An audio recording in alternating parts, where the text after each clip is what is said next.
So I want you to imagine a ninth century Viking just standing there, right? Holding a rusted iron blade to your face and demanding his tribute. Right, just a completely terrifying situation. Yeah, exactly. And he basically tells you that if you cannot pay this tax he has just arbitrarily levied on your land, he is going to literally slit your nose from your face. Oh, wow. Yeah, the ultimate high-pressure collection agency. Right. But then, okay, fast forward a little over 1,000 years. You are standing in Terminal 4 at JFK Airport. As one does. As one does. And you're holding, like, a mediocre latte, right? And you use the exact same phrase to complain about a $6 upcharge on oat milk. It really is just this remarkable linguistic distance to travel. I mean, we take the literal visceral violence of medieval extortion and we just casually map it onto minor modern inconveniences. Okay, let's unpack this, because this is really the absolute core of today's deep dive. We are looking at a highly curated analysis of advanced English financial idioms. And what becomes immediately apparent is just, well, a glaring contradiction in how fluent English speakers talk about money. Right, because money is arguably the ultimate clinical, mathematical reality of our lives, right? Exactly. I mean, it's spreadsheets, it's interest rates, it's just digits moving between servers somewhere. Yeah, but when we actually talk about the economy, we just completely abandon the math. We really do. We talk about, mutilation, starvation, bizarre farm animals, and like archaic gambling math. Which points to a fascinating thesis that we really need to carry through this entire discussion. It's this idea of psychological armor. Psychological armor. I like that. Yeah, the English language has basically decided that clinical financial terms, things like deficit, inflation, or insolvency, are actually insufficient to capture the human experience of money. They just don't have enough emotional weight, right? Exactly. We require these dramatic historical metaphors as a kind of armor to cope with the immense stress of the economy. I mean, we hide behind the history so we don't have to look directly at the math. I love that framing, honestly, because it completely changes how we view these phrases. They aren't just, quirky vocabulary words for you to memorize. They are actual coping mechanisms. Absolutely. And there really is no better place to see this psychological armor at work than in the idioms that connect financial loss directly to bodily harm. So let's go back to that Viking blade for a second. Yes. Paying through the nose. Right? Paying through the nose. We all know the modern usage. You buy a house in a massively inflated market like San Francisco or New York, or you buy tickets to a concert from some monopoly vendor. And you feel that sting, right? That sting of an exorbitant, unfair price. Exactly. It just feels wrong. Well, the modern feeling is absolute helplessness. Yeah. You are a captive audience to a transaction you simply cannot control. Which is a terrible feeling. It is. And that helplessness is exactly what connects it back to its origins in 867 AD Ireland. Right. Okay. Set the scene for us here. So the Norsemen had conquered vast swaths of the territory. And to maintain control and, extract wealth, they instituted something they literally called the nose tax. See, I have to push back here for a second, though. I hear that origin story, Vikings physically cutting off noses over unpaid taxes. And the cynic in me just wonders if this is like historical myth-making. Oh, sure. It sounds like an urban legend. Yeah, it sounds too perfectly cinematic, almost like a Victorian fable designed to make the Dark Ages sound darker than they were. Do we actually know this happened? Well, it is a totally fair skepticism. I mean, in the realm of etymology, there's always this tension between documented history and popular folklore. Right. But what's fascinating here is that while some scholars debate the literal frequency of the mutilations, like were they doing this every Tuesday, the historical record is surprisingly robust. What, really? Yeah, including the Annals of Ulster and various Norse sagas. They heavily document the brutal taxation systems of the Uí Mhair, which was the Norse dynasty in Ireland. Wow, okay. The threat of facial mutilation for noncompliance was a very real, documented terror tactic in medieval warfare and subjugation. The nose tax, or the nefgildi as they called it, was basically a poll tax. Meaning what? Exactly. Meaning it was essentially a tax on merely existing. A tax on breathing, basically, which I guess makes the nose the perfect symbolic target. Precisely. If you trace the cognitive linguistics of this, yeah, the Vikings weren't just taking your money, they were taking your dignity, your physical autonomy. Right, taking away your face, essentially. Right. So even if the literal slashing of noses wasn't happening every single day, the cultural trauma of the threat was so severe that it just burned itself into the linguistic memory of the British Isles. Which makes our modern usage usage of it simultaneously hilarious and, I don't know, slightly profound. Oh, absolutely. Because when you are signing a lease for an impossibly expensive New York City apartment, you aren't in literal physical danger. No one has a sword. Right. Hopefully not. Hopefully not. But your brain still registers that extreme financial leverage as a form of violence. The landlord has you cornered. You have to live somewhere. Exactly. The language preserves the intensity of the feeling, even if the swords have been replaced by, like, fountain pens and PDF documents. Well, the emotional violence of an unfair transaction is just incredibly potent. I mean, human beings possess a very strong psychological trait called loss aversion. Right, the whole behavioral economics thing. Yes. Behavioral economists have proven that the pain we feel from losing $10 is roughly twice as intense as the joy we feel from gaining $10. That is so wild to think about. It is. And when that loss is forced upon us unfairly, it triggers an acute stress response. We use a phrase rooted in physical torture because a mere numerical subtraction like saying, oh, I was overcharged by 20%, completely fails to communicate the physiological spike in our blood pressure. That makes total sense. And you know, that physiological spike is even more apparent when the financial threat shifts from an external conqueror like the Vikings to an internal collapse. Oh, absolutely. We see this evolution so clearly when we look at the idiom tightening your belt. The trauma moves from sudden violence to this slow, creeping desperation. Yeah, we transition from the threat of the blade to the literal reality of starvation. Right. When someone today tells you they need to tighten their belt, they're usually just communicating a shift into strict frugality, right? Yeah, like no more Uber Eats for me this month. Exactly. A tech worker might lose their job during a round of corporate layoffs and say, you know, we're going to have to tighten our belts and cancel our vacation this year.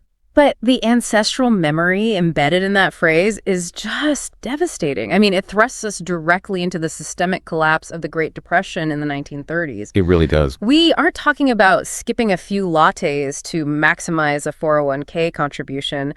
We are talking about an era where the working class literally ran out of calories. The visual metaphor is incredibly stark. I mean, during the height of the Depression, with unemployment peaking near 25% in the United States, breadlines were a daily reality. A quarter of the country out of work. Yeah. People were experiencing massive caloric deficits. They were physically shrinking. And because no one had the disposable income to purchase new clothing to fit their newly emaciated frames... They had to use what they had. Right. They had no choice but to physically pull their belts tighter, notch by painful notch, just to keep their trousers up. It's the concept of embodied cognition, right? The idea that human beings conceptualize abstract concepts, like macroeconomic depressions, through the physical experiences of the body. Yes, exactly. The economy isn't just some abstract chart trending downward on a screen. For them, it was the actual feeling of leather pulling tighter against your own ribs. That is the exact mechanism of language evolution at play here. Embodied metaphors are just the strongest ones we have. They really stick with us. They do. Over decades, the phrase detached from the literal reality of starvation. We underwent a process known in linguistics as semantic bleaching. Semantic bleaching, so like washing the color out of something? Basically, yeah. It's where the extreme visceral meaning of a word or phrase slowly fades over time, leaving behind a broader, milder concept. So, starving to death bleached into managing a tighter budget. But I would argue the ghost of that trauma is still in the room when we use it. I mean, if I tell a friend, hey, things are tight right now, I need to tighten my belt, I am signaling a very defensive posture. You definitely are. It feels distinctly different than saying I'm optimizing my expenses. One sounds like a spreadsheet, and the other sounds like I'm building a bunker. Because you essentially are. Yeah. You are invoking a time of extreme scarcity to legitimize your current financial anxiety. The language validates the stress you're feeling. It's fascinating that we eventually moved away from the threat of literal starvation, you know, the physical body in peril, only to replace it with a completely new kind of terror. Oh, the anxieties never really leave. They just change shape. Exactly. As society modernized and the corporate world expanded, the anxiety didn't disappear. It just moved off the physical body and onto the page. We started being haunted by the analog technology of bookkeepers. Right. The transition from bodily idioms to accounting idioms marks a major shift in how the Western world conceptualized wealth. We basically entered the era of the ledger. And the ghosts of those ledgers are still completely dominating modern C2 level corporate vocabulary. It reminds me of how on almost every software program today, the icon you click to save a document is a little picture of a floppy disk. Oh, that's a perfect analogy. Yeah, my niece has never seen a floppy disk in her entire life, but that plastic square is permanently burned into our digital landscape. The corporate world is haunted in the exact same way by 19th century ink. I assume you're referring to the omnipresent phrases in the red and its counterpart in the black. Yes. Listen to any quarterly earnings call, read any Financial Times article, and this is just the entire vocabulary of corporate survival. It really is. Operating at a loss means you are in the red. Generating a profit means you are in the black.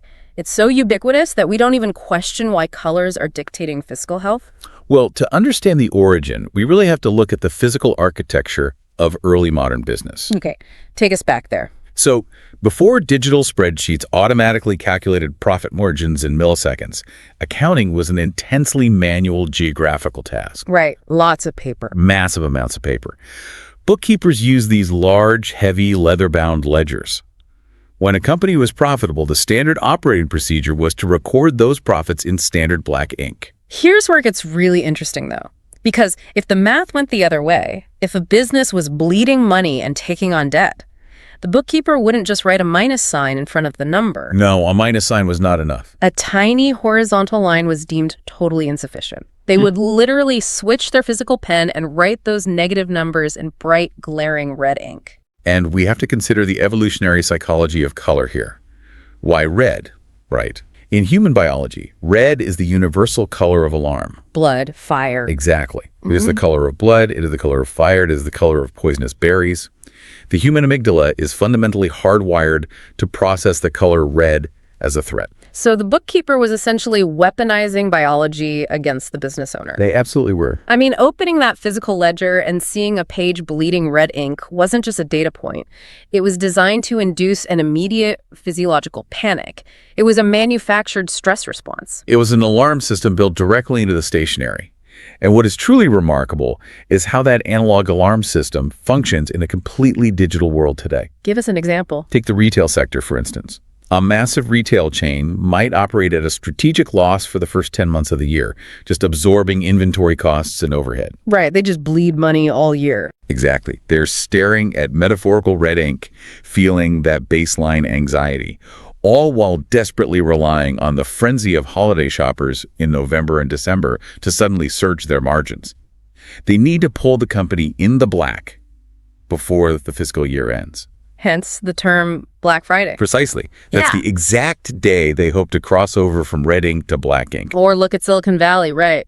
You have a tech startup that is fundamentally designed to be in the red for its first 4 years. Oh, easily 4 years, sometimes a decade. Yeah. They are burning millions of dollars of venture capital on research and development.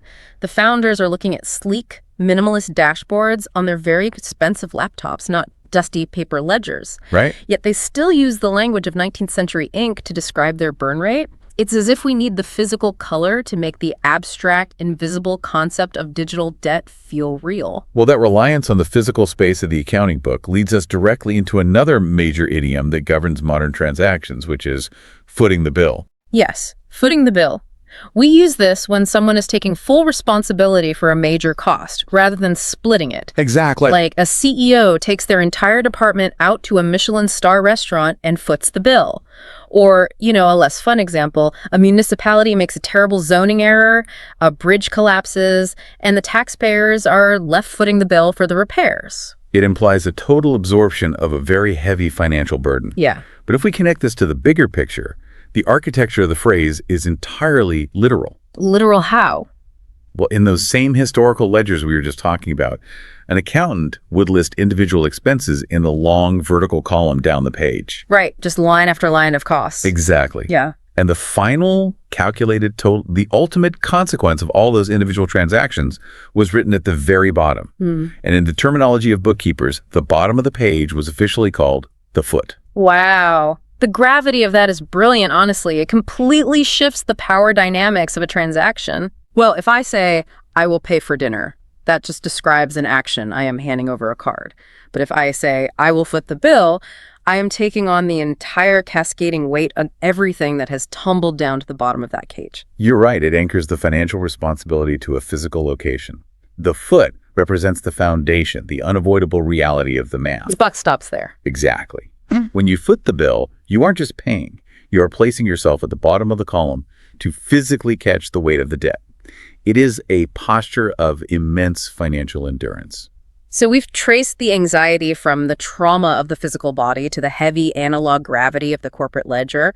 But, the economy isn't just about avoiding ruin or managing debt. No, certainly not. There is an entire lexicon dedicated to how ordinary people conceptualize their aspirations, their earning power, and just the sheer dizzying scale of the system they live in. So we kind of have to move out of the accounting office and into the home. And this is where the idioms become deeply sociological. They start to reflect the shifting realities of class, gender, and consumer psychology. And there's no better example of that sociological shift than the phrase, bringing home the bacon. Oh, a classic. It is universally understood. If you are the person bringing home the bacon, you are earning the primary income necessary to support a household. But it is such a bizarrely specific agricultural metaphor. Why bacon? Well, while there is some debate among folklorists regarding its exact moment of origin, some point to the 12th century Dunmow flitch trials in Essex, for example. Wait, what were those? It was this custom where a side of bacon, a flitch, was awarded to married couples who could prove they hadn't argued for a year and a day. Oh, wow. I feel like not many people won that bacon. Probably not. But regardless of that specific trial, the idiom as we use it today really solidified its meaning in the working class struggles of the early modern and industrial eras. Because salted pork was like the ultimate metric of provision. Precisely. If you were an agricultural laborer, or later on a factory worker, protein was expensive and highly prized. Right. It wasn't a guarantee. No, not at all. Being able to afford meat and physically carry it across the threshold of your home meant you were successfully keeping your family alive. It was the absolute baseline of working class survival. But the linguistic evolution of this phrase is just a masterclass in semantic shift. The phrase has entirely detached from its literal agricultural roots, right? Completely. And it's detached from its working class survival context, yet it retained its structural meaning of primary provision. Think about how we use it today. How do you mean? Well, you might hear someone say, with her recent promotion to managing partner at the law firm, she is definitely the one bringing home the bacon. Yes. There's so much happening in that sentence. First of all, no one is carrying salted pork into a corporate law firm. I should hope not. Second, it highlights a massive shift in gender roles and family dynamics. A phrase born out of medieval peasant survival is now being used to describe female executive empowerment in a dual-income modern household.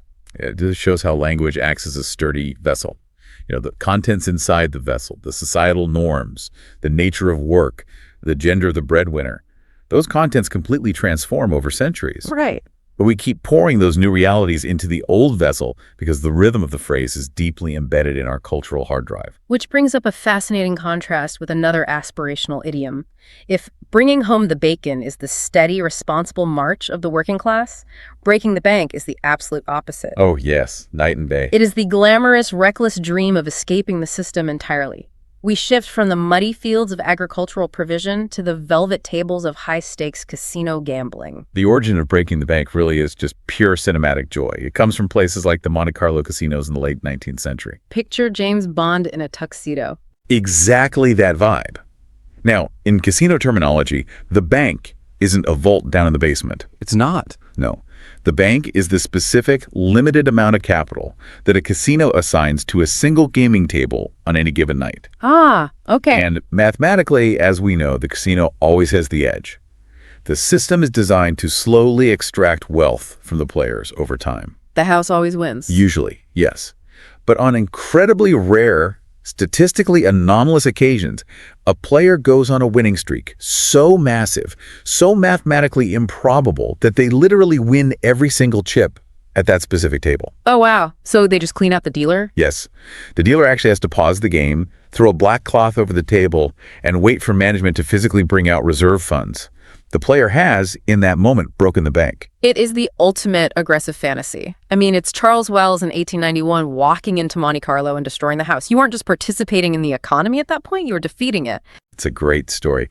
But this raises an important question about how our language evolves, because the modern usage reveals a very subtle, almost depressing shift in modern financial psychology. What do you mean? Well, think about how native speakers actually use this phrase today.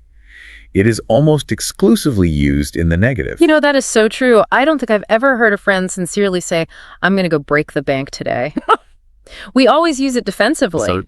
We say something like, I'm looking for a nice boutique hotel in Paris that is close to the Louvre but won't break the bank. Exactly. We have taken a phrase that originally described an aggressive, almost mythical financial triumph, bankrupting a casino, and inverted it into a strategy for defensive consumerism. It's like we aren't trying to destroy the casino anymore. We've realized that we are the casino, and our meager savings account is the bank. Sad, but true. We are just trying to go on a vacation without completely destroying our own fragile financial stability. It perfectly illustrates the loss aversion we discussed earlier, just operating at a macroeconomic level. For the modern middle class, the overarching financial goal isn't achieving unlimited wealth anymore. The goal is simply avoiding catastrophic ruin while trying to extract a tiny bit of leisure from the system. Wow. We use the language of extreme wealth to articulate our fear of poverty. That pervasive fear of ruin, that feeling of just trying to stay afloat in an impossibly large economy, it perfectly sets up the final concept we really need to explore today. Which is? Well, we've talked about personal debt and personal budgets, but how do we conceptualize the sheer, overwhelming, incomprehensible scale of the modern macroeconomy? We use a drop in the bucket. This is perhaps the most visually potent idiom in the entire financial lexicon. It really is. And specifically because it addresses the limits of human cognition. Right, because the core meaning is straightforward, right? It's an amount of money or an effort that is so minuscule it is completely insignificant compared to the massive amount actually required. So a city may give a struggling public school a $10,000 grant. Now, to a single human being, $10,000 is a life-changing amount of money. Absolutely. But to a school district that requires $40 million in structural repairs, that grant achieves absolutely nothing. Because the human brain is not evolved to intuitively understand millions, billions, or trillions. We evolved in small tribal groups where numbers rarely exceeded a few hundred. We just can't picture a billion of anything. We really can't. When we are presented with modern macroeconomic figures or massive compounding debt structures, our brains literally fail to map the scale. We require a physical, spatial metaphor to understand the futility of it all. And the bucket metaphor is just utterly brutal when you really visualize it. Walk us through it. Okay, so imagine a massive industrial metal bucket, right? The kind that holds thousands upon thousands of gallons of water. Okay, got it. You walk up to it holding a tiny glass eyedropper. You squeeze the bulb, and exactly one single drop of water falls into the cavernous bottom of that metal bucket. It makes a little ping sound. Yeah, exactly. And if you step back and look at the container, your contribution is entirely invisible. The bucket is still, for all intents and purposes, completely empty. The sheer scale of the container swallows your effort whole. So what does this all mean when we apply this to modern personal finance? The idiom becomes incredibly heavy. Oh, absolutely. Consider the modern crisis of student loan debt, for example. An individual might hold $60,000 in debt at a really aggressive interest rate. They scrape together every spare dollar they have at the end of the month, denying themselves leisure or comfort, and they make a $100 payment. That payment is the single drop of water. Precisely. And the interest accrued that month alone might be larger than the drop. Which is just heartbreaking. It is. This phrase perfectly encapsulates the crushing psychological reality of participating in a financial system where the scale of your obligations vastly outstrips the power of your labor. You are doing the right thing, you are making the effort, but the bucket is so massive that your sacrifice feels entirely invisible. It is a devastatingly accurate way to describe systemic financial fatigue, which honestly really brings us full circle on this entire linguistic journey. It really does. I mean, think about the ground we have covered today. To speak fluently and natively about the modern economy, to truly sound like an insider in a business negotiation, or to complain about inflation with friends, you cannot just rely on the sterile language of mathematics. No, math isn't enough. You must adopt the historical trauma of an entire civilization. Exactly. You have to invoke the Viking invasions and facial mutilation of the nose tax. You have to recall the severe physical starvation of the 1930s breadlines to justify tightening your belt. You have to utilize the analog red ink alarm systems of 19th century bookkeepers, the working class struggle for salted pork, and the mathematical impossibilities of a Monte Carlo casino. It's a lot to carry around. It's all of human history wrapped up in how we buy a cup of coffee or pay a credit card bill. Now, one of the best ways to actually internalize these concepts is to practice them in the context of your own life. That's very true. The challenge for you, listening right now, is to bridge the gap between passive listening and active fluency. So what should they do? Think about your own recent financial history. What is a specific transaction where you felt you paid to the nose? Was it a concert ticket? A medical bill? A predatory towing fee? Or, conversely, what is the specific, tangible strategy you use to tighten your belt when the macroeconomy gets rough?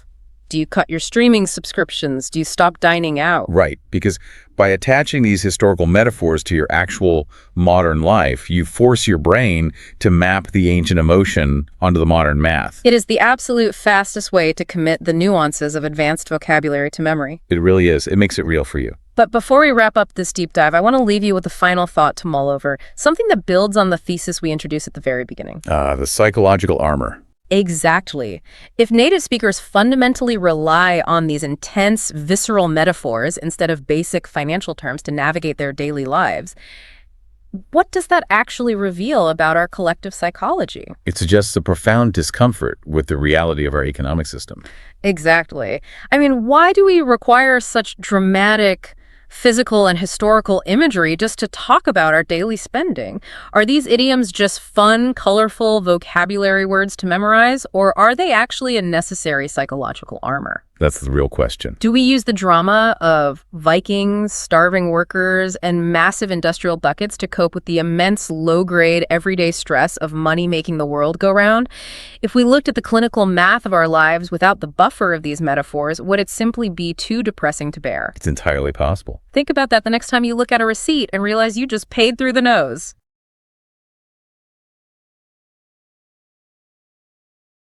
So picture this. It's 2001, and you have this group of executives who manipulated their financial records just so aggressively that it completely vaporized a $60 billion energy empire. Right. Almost overnight. Yeah, literally almost overnight. And I mean, they weren't acting like meticulous accountants balancing a spreadsheet, you know? Not at all. They were acting like desperate gamblers just betting the farm on a losing hand. Yeah. And when the dust finally settled, thousands of their own employees woke up to find their retirement accounts entirely empty. Just completely gone. Exactly. They had been taken to the cleaners. So welcome to today's deep dive. We are decoding a stack of highly descriptive, uniquely American financial idioms today. And it's such an important topic. It really is. Because whether you are, navigating a boardroom negotiation with U.S. clients or just trying to read between the lines of global financial news, understanding this specific, highly emotional language is non-negotiable. It really is the hidden currency of corporate communication. I mean, we tend to think of finance as this purely quantitative field, right? Yeah, just black and white number. Exactly. Black and white numbers, sterile spreadsheets, algorithmic precision. But the language professionals actually use to describe wealth, risk, and ruin is incredibly visceral. Right. It relies on imagery of physical heat, agrarian survival, and even the violent stripping of assets. So we are looking at a linguistic spectrum today that starts at the very peak of unearned privilege and descends all the way into catastrophic bankruptcy. Okay, let's unpack this, because the sources we are looking at today make a very deliberate choice to start this journey, not in the corporate headquarters, but with the individual. Yeah, which is the perfect place to start. Right, because before a multinational conglomerate can extract wealth, we have to look at the psychology of how people actually acquire and hold on to their money in the first place. And there is a massive divide here between generational stability and impulsive consumerism. That dichotomy is foundational. It really is. Yeah. Let's look at the stable end of the spectrum first. Sounds good. Which usually manifests as extreme inherited privilege. When the sources describe an individual who has inherited massive wealth and therefore bypassed the traditional meritocratic struggle of earning a living, the idiom is that they were born with a silver spoon in their mouth. Let me push back on how this is culturally perceived for a second, though. Sure, yeah. Because American culture, and especially corporate culture, absolutely reveres extreme wealth. I mean, we put billionaires on magazine covers. We study their morning routines. Obsess over them. We do. So why is this specific phrase almost exclusively deployed as an insult? Like, if wealth is the goal, why is having the silver spoon a mark against you? What's fascinating here is the clash between the reality of capital accumulation and the mythology of the American dream. Oh, right. Yeah, the entire American corporate ethos is built on the myth of the self-made individual. The pioneers pulling themselves up. Exactly. The pioneer who builds an empire from scratch through grit and innovation. Yeah. So when you say someone was born with a silver spoon, you are weaponizing that myth against them. You're kind of undercutting their success. You are publicly stating that they skipped the struggle, which, in a meritocracy, implies their success is illegitimate. So it's about a lack of authenticity. It's basically the boardroom equivalent of saying, you didn't earn your seat at the table. Precisely. And it stems from a profound lack of perspective on the part of the inherited wealthy.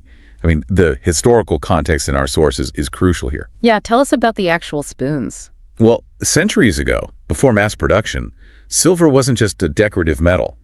It had actual antimicrobial properties, which made it highly prized, but it was astronomically expensive. Wow, I didn't even think about the antimicrobial part. Right. It was basically health technology back then. Only the absolute upper echelons of society possessed it.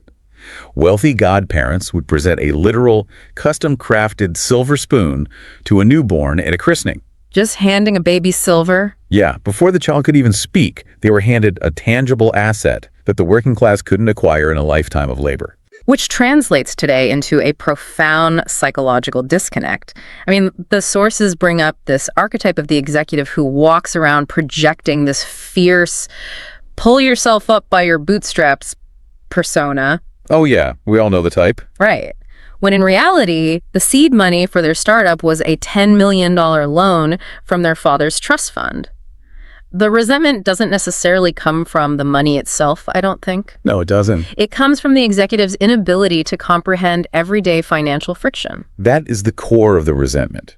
It is the inability of that executive to understand why an employee might be stressed about a sudden rent increase, or why a contractor is agonizing over a delayed invoice. You just don't get it. They don't. The silver spoon creates an insulation layer against reality. It implies an immunity to consequence. Like if you fail, you don't end up on the street, you just dip back into the silver reserves. And I think that lack of consequence is exactly what separates them from the rest of the consumer base. Yep. Because while the silver spoon represents insulated, stagnant wealth, the other side of individual finance is defined by chaotic velocity.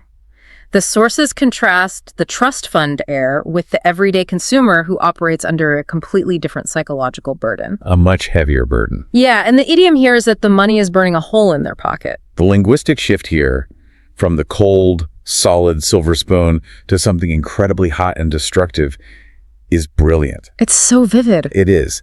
We are talking about the behavioral economics of sudden windfalls. When a certain type of consumer acquires money, whether it's a paycheck, a bonus, or a tax refund, they experience an overwhelming, impulsive urge to spend it immediately. The physical imagery is so aggressive. It's not just that they want to buy something. No, it's a need. Right. The idiom suggests that holding on to the money causes actual physical pain, like it is literally burning through the fabric of their clothing. It hurts them to hold it. Exactly. The only way to alleviate the psychological discomfort is to just disperse the funds. Get rid of it. If we connect this to modern behavioral psychology, we are essentially describing a high-friction dopamine loop. Oh, interesting. Unpack that. Well, for individuals living paycheck to paycheck or those without a culture of long-term financial planning, holding liquid cash creates cognitive dissonance. Okay.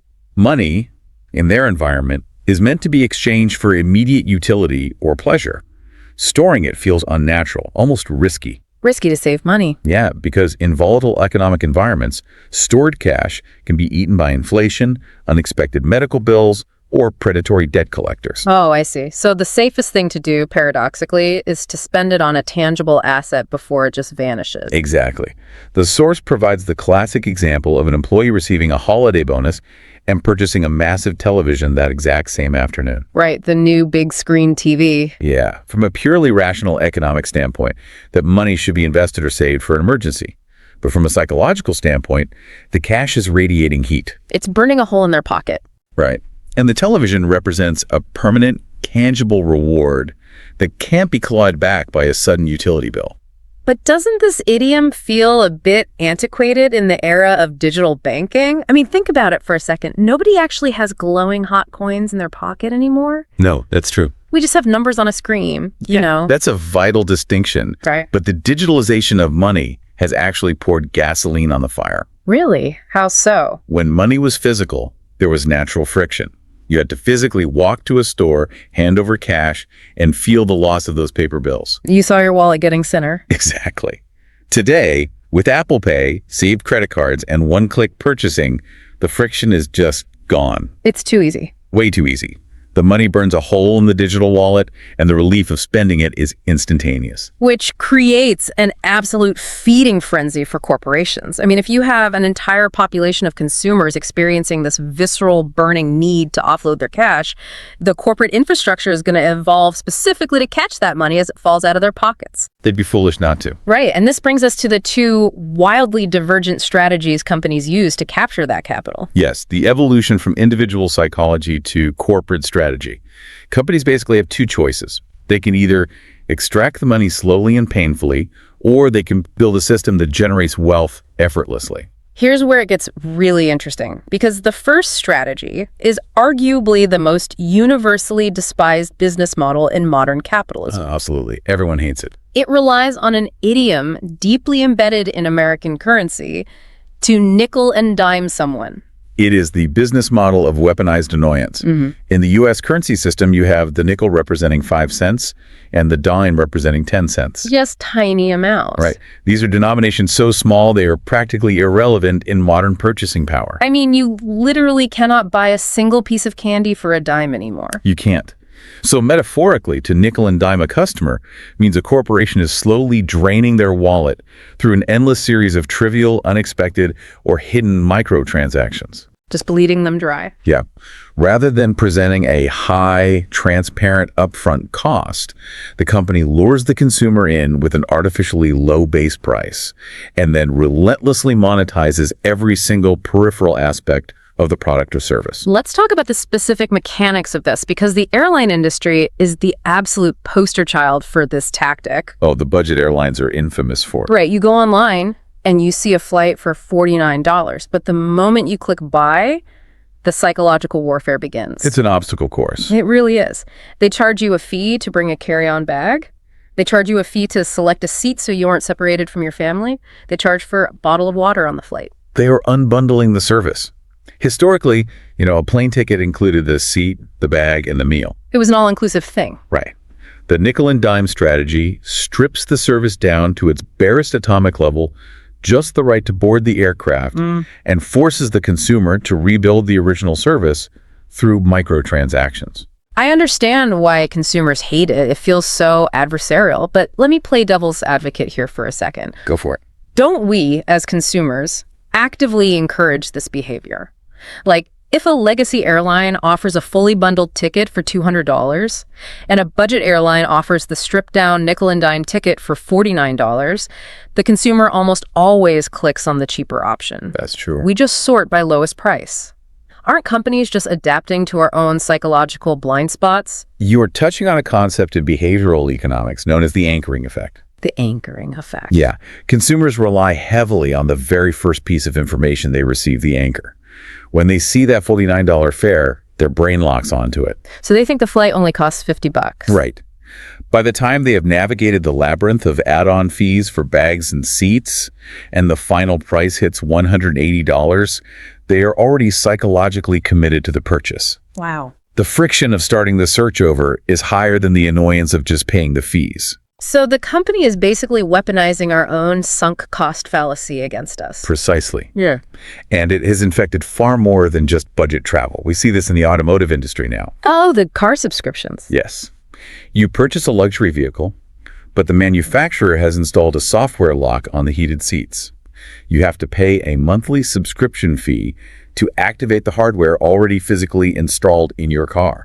That is just wild to me. It is the ultimate expression of nickeling and diming charging rent on the consumer's own property. But there has to be a long-term cost to this strategy. I mean, if your entire business model is based on irritating your customer base to the absolute threshold of their tolerance, you are destroying brand loyalty. You are. You're surviving solely on the fact that your competitors are equally annoying. And that is exactly why the nickel and dime model is considered a low-tier corporate strategy. It requires constant, exhausting friction. The holy grail of corporate finance, the strategy that every CEO is desperately searching for, is the exact opposite. They want a model that generates continuous, frictionless revenue without constantly antagonizing the market. They want what the sources call a cash cow. And this is such a fascinating linguistic leap, taking us out of the sterile environment of the digital subscription model and dropping us straight into the middle of a muddy pasture. It is a phenomenal piece of agrarian imagery that has become deeply embedded in high-level management consulting. Right. To understand the cash cow, we have to look at the Boston Consulting Group's growth share matrix, which is where this concept was heavily formalized in the corporate lexicon. Okay, let's break down the actual metaphor first. Why a cow? Think about the life cycle of a dairy cow on a traditional farm. Okay. The farmer makes a significant initial capital expenditure to purchase a healthy, productive cow. But once that initial investment is made, the economics change dramatically. Right, because the hard part is over. Exactly. The cow requires basic maintenance, grass, water, shelters, but in return, it produces milk every single day. The farmer doesn't have to invent a new cow. Right. They don't have to launch a marketing campaign to convince the cow to produce milk. The value generation is reliable, predictable, and requires very little ongoing innovation or capital injection. It just sits in the field, quietly printing money, or, well, milk in this case. Exactly. So when we transition this to the boardroom, a cash cow isn't an entire company, is it? It's a specific product line, a service, or a division that holds a massive market share in a mature industry. That's right. It might not be the most exciting or rapidly growing part of the business, but its profit margins are so consistently high that it just funds everything else. Exactly. The cash cow is the economic engine that allows a company to take risks. If we connect this to the bigger picture, the sources provide the ultimate contemporary example, Apple's iPhone. It's the perfect example because the iPhone isn't necessarily a revolutionary new product every single year anymore. Right. The days of staggering, industry-disrupting innovation for the smartphone are largely behind us. Yeah, it's just a slightly better camera now. Exactly. The market is mature. But Apple holds a dominant share of that market. The manufacturing lines are optimized, the supply chain is a finely tuned machine, and the consumer base is completely locked into the ecosystem. They aren't leaving. No. So the iPhone generates billions of dollars in free cash flow every single quarter with relatively little relative effort compared to its initial development phase. And what do they do with all that milk? I mean, they don't just sit on it. They redirect it. A company uses the revenue generated by the cash cow to fund their stars or their question marks, the highly experimental, risky ventures like augmented reality headsets, autonomous vehicle research, or artificial intelligence. Oh, I see. If those experimental projects fail, the company doesn't go bankrupt because the cash cow is still quietly grazing in the pasture, refilling the coffers. But let me challenge the permanence of this. A biological cow eventually stops producing milk, it ages, it dies. Doesn't a corporate cash cow face the same mortality? What happens if you get too comfortable? That is the existential dread of every executive board. Cash cows are incredibly dangerous if they lead to complacency. Do we have an example of that? Look at Blockbuster Video. Their late fees were a massive cash cow. Oh man, late fees. It was pure profit requiring zero effort. But they became so addicted to milking that specific cow that they completely ignored the transition to digital streaming. And then Netflix came along. Exactly. The market shifted, the cow died, and the entire company starved. Which perfectly transitions us into the darker, more volatile side of this linguistic spectrum, because the reality is not every company has a cash cow. No, most don't. And if you are a massive corporation that lacks a reliable revenue engine, and you can't survive by nickeling and diming your customers, the pressure from Wall Street, from shareholders, from the market, it just becomes suffocating. The pressure morphs into desperation. And when corporate executives face the reality of catastrophic failure, they are sometimes pushed across the threshold of legality. Yeah, they cross the line. They engage in the ultimate act of financial deception. The idiom used across financial journalism and federal indictments is that they begin cooking the books. Cooking the books. This is a phrase that carries an immense amount of gravity. I mean, you don't casually accuse someone of cooking the books in a meeting unless you are prepared to call corporate compliance or the FBI. Because you are alleging deliberate systemic fraud. Let's deconstruct the linguistics here because it reveals the psychology of the crime. The books refer to the official accounting ledgers, the general ledger, the balance sheets, the income statements. The actual hard data. Right. These are supposed to be immutable records of objective reality. Every dollar in, every dollar out. And the verb to cook usually implies a transformation. In culinary terms, you apply heat to raw ingredients to fundamentally alter their chemical structure. That is the exact metaphor. You take raw, unpalatable financial data, massive debts, declining revenues, terrible quarterly losses, and you apply the heat of creative accounting. You're just making it up. You alter the state of the reality. You turn bad debt into projected revenue. You hide liabilities in off-balance sheet entities. You are no longer recording reality. You are manufacturing a palatable fiction for the investors.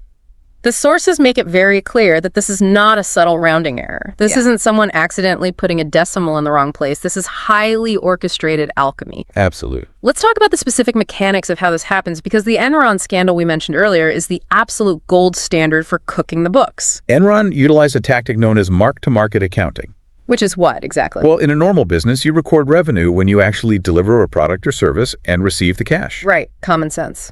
Enron executives cooked the books by claiming the projected future profits of a deal the very day the contract was signed, regardless of whether that project ever actually generated a single dime in reality. So they were claiming billions in profits for power plants that hadn't even been built yet. Exactly. And when those projects inevitably failed, they hid the massive losses in incredibly complex shell companies so that the official books still look pristine to Wall Street. But the facade always cracks eventually. I mean, the heat gets too high, the kitchen catches fire, and the consequences, as our sources detail, are apocalyptic. We are talking about 10, 20-year federal prison sentences for the C-suite executives. The total dissolution of the company. It's a complete eradication of trust. And it highlights a fascinating aspect of white-collar crime known as the fraud triangle: pressure, opportunity, and rationalization. Oh, I've heard of this. Yeah, the executives are under massive pressure to meet quarterly earnings. They have the opportunity because they control the internal accounting mechanisms, and they rationalize it by telling themselves they just need to cook the books for one quarter, just to get through a rough patch, and then they will fix it. But you can't uncook an egg. No, you can't. Once you alter the ledgers, you have to keep compounding the lies just to maintain the illusion. Until the entire structure collapses under its own weight.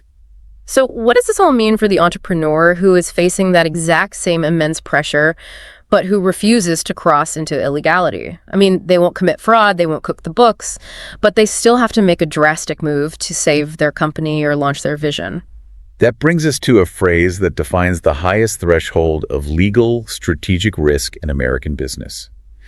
When an individual takes everything they possess, their capital, their equity, their entire livelihood, and wagers it on a single binary outcome, they are betting the farm. Betting the farm. The stakes don't get any higher than this. To understand the emotional weight of this phrase, we have to travel back to the agrarian roots of the American economy. Specifically, the era surrounding the Homestead Act in the 19th century. Okay, take us there. For a pioneer family, the farm was not merely a business asset or a real estate investment. It was their entire universe. It was the physical structure where they slept. It was the soil that provided their calories. It was the only inheritance they could pass down to their children. It represented absolute survival. Yeah. So to use the farm as collateral in a gamble, or to mortgage it to the absolute hilt to finance a new plow or a risky crop, meant tying your literal existence to one outcome. Right. If a drought hit or the market collapsed, you didn't just file for Chapter 11 bankruptcy and reorganize your debt. Yeah. You lost the land, the house, and your ability to feed your family. Yeah. You faced total destitution. That is a terrifying level of exposure, but let me challenge how this idiom is used today. Because in modern Silicon Valley culture, betting the farm is intensely romanticized. I mean, venture capitalists love a founder who maxes out their credit cards and sleeps under their desk. It's seen as dedication. Right. It's viewed as a badge of ultimate conviction. Aren't we just glorifying reckless behavior? You are identifying a classic case of survivorship bias. We only read the biographies of the founders who bet the farm and won. Nobody writes a book about the guy who lost everything. Exactly. The sources provide a modern equivalent. A tech CEO pouring the entire remaining cash reserves of their company into the development of an unproven artificial intelligence software. They know that if the AI fails to launch, the company folds the next day. The ultimate historical example of this is Fred Smith, the founder of FedEx. Oh, that's a wild story. It really is. In the early days of the company, they were bleeding cash, unable to meet a massive fuel bill. The company was days away from collapse. Smith took the absolute last $5,000 the company had, flew to Las Vegas, and literally bet it on blackjack. A literal and metaphorical betting of the farm. He won $27,000, which was just enough to pay the fuel bill and keep the planes flying for one more week. And today, FedEx is a global titan. Yeah. But if the dealer had drawn a 21 on that blackjack table, FedEx wouldn't exist, and Fred Smith would just be another guy who lost everything. It is the knife's edge between being hailed as a visionary genius and being remembered as a fool. But this raises an important question, perhaps the most brutal reality we have to face in this deep dive. Because the house usually wins? Exactly. What happens when the bet fails? What happens when the AI software is a disaster? Or when you walk into a boardroom negotiation completely outmatched and the other party aggressively outmaneuvers you? You lose. And not just a little bit. When you suffer a total catastrophic financial defeat, when you are systematically stripped of your assets through a bad bet, a predatory negotiation, or an outright scam, the idiom is that you were taken to the cleaners. I want to spend some time on the physical imagery of this phrase because it is deeply evocative. It perfectly captures the absolute vulnerability of total financial loss. Think about the physical process of taking a bespoke suit to a professional dry cleaner. Before this suit ever touches the chemical solvents, what is the absolute first step the cleaner takes? They empty the pockets. They go through every single layer of the garment. They remove the receipts, the loose change, the wallet, the keys. They systematically strip the garment bare.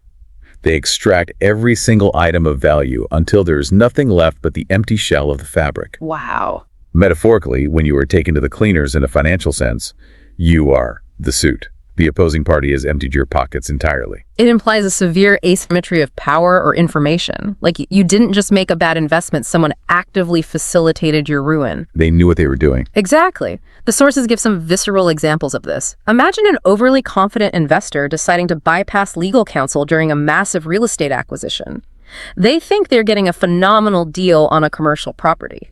Yeah, they wire the funds, sign the paperwork, and only later discover that the land is heavily contaminated with industrial waste, making it completely unbuildable and unsellable. They didn't do their due diligence, and the seller capitalized on that ignorance. The seller extracted the capital, walked away, and left the investor with a toxic, worthless asset.